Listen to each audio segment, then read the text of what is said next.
Assalamualaikum warahmatullahi wabarakatuh. Saya Suharti Pedungge, pengawas PAUD Taman Kanak-kanak dari Kabupaten Bone Bolango, akan memakan orasi inovasi pendidik di masa pandemi COVID-19. Pemirsa di seluruh tanah air, kita ketahui bersama bahwa dunia sedang menghadapi masalah besar. Berawal dari munculnya suatu wabah penyakit yang disebabkan oleh virus, yaitu virus corona yang akan disebut COVID-19.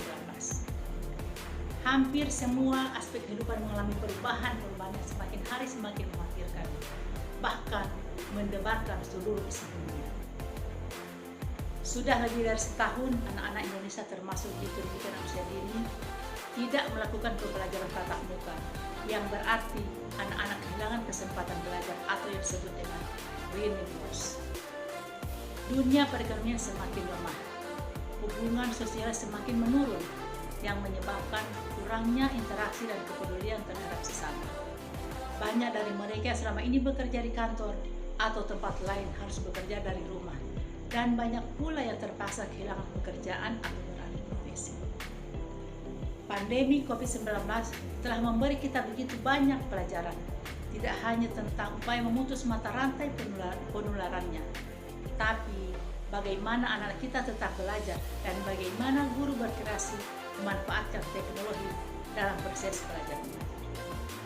Pada sektor pendidikan, pengurangan mobilitas ini memaksa semua peserta didik dari pendidikan anak usia dini sampai dengan perguruan tinggi untuk belajar dari rumah. Semua telah merasakan dampak dari virus COVID-19 ini, terutama pada dunia pendidikan. Kita harus siap menghadapi perubahan ini, karena cepat atau lambat pendidikan akan mengalami perubahan drastis akibat pandemi COVID-19.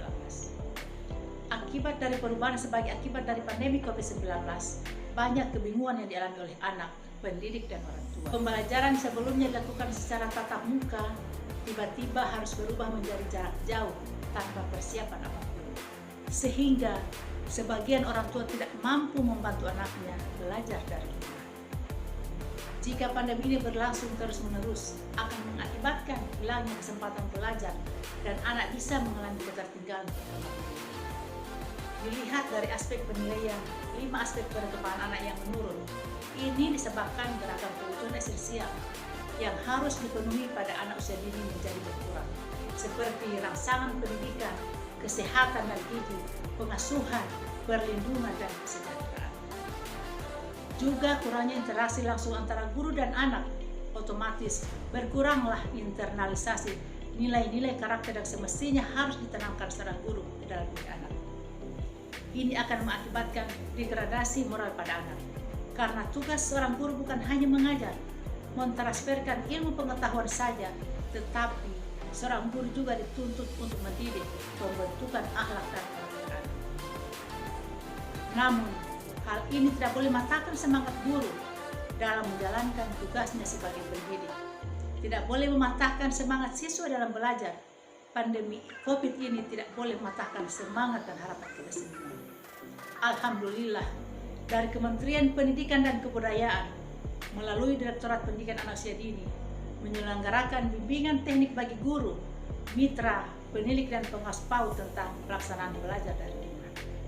Salah satu upaya yang dilakukan pemerintah antara lain menyediakan materi belajar pendidikan jarak jauh bagi semua sasaran pendidikan, mulai dari jenjang PAUD, pendidikan dasar hingga menengah, melalui tayangan televisi dan berbagai sumber belajar dalam jaringan.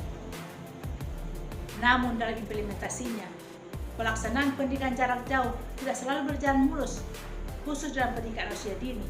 Keterbatasan kemampuan guru membantu anak dan orang tua belajar dari rumah, serta keluhan dari guru mengenai kesulitan dalam belajar anak karena jarak rumah anaknya satu dengan anak yang lainnya, kesulitan mengkomunikasikan pesan ke orang tua, dan kesulitan guru dalam melaksanakan penilaian terhadap hasil belajar anak di rumah. Keluhan juga dari orang tua yang kesulitan mendampingi anak belajar dari rumah karena belum paham cara membelajarkan anaknya dan tidak bisa menggunakan teknologi digital untuk pembelajaran anak, apalagi dengan pengadaan pulsa data. Yang mungkin orang tua yang punya pekerjaan tetap mampu untuk itu, tapi bagaimana dengan orang tua yang ekonominya di bawah standar? Kita sebagai guru dan orang tua haruslah memiliki inovasi dan kreativitas dalam membangkitkan antusias dan aktivitas belajar anak melalui berbagai cara seperti menciptakan permainan sederhana ketika anak mulai lelah dan bosan belajar, mengajak anak untuk ngobrol, bermain bersama anak, membacakan buku yang disukai anak, bermain peran, bernyanyi bersama, baik lewat interaksi oleh guru dan maupun interaksi langsung oleh orang tua di rumah.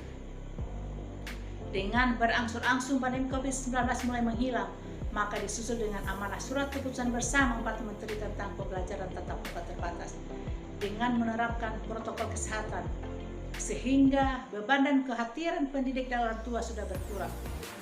Di balik dari kesedihan, kebingungan seluruh belahan dunia, kita harus mampu mengambil hikmah dari pandemi COVID-19 ini. Pandemi COVID-19 mungkin saja datang sebagai ujian untuk kita semua. Apakah kita sebagai pendidik mampu mencerdaskan kehidupan bangsa walau dalam kondisi seperti ini? Mari kita semua berdoa agar pandemi COVID-19 akan enyah dari muka bumi ini. Amin, amin ya robbal alamin. Terima kasih, lebih kurangnya saya mohon maaf. Wabillahi taufiq wal hidayah. Wassalamualaikum warahmatullahi wabarakatuh.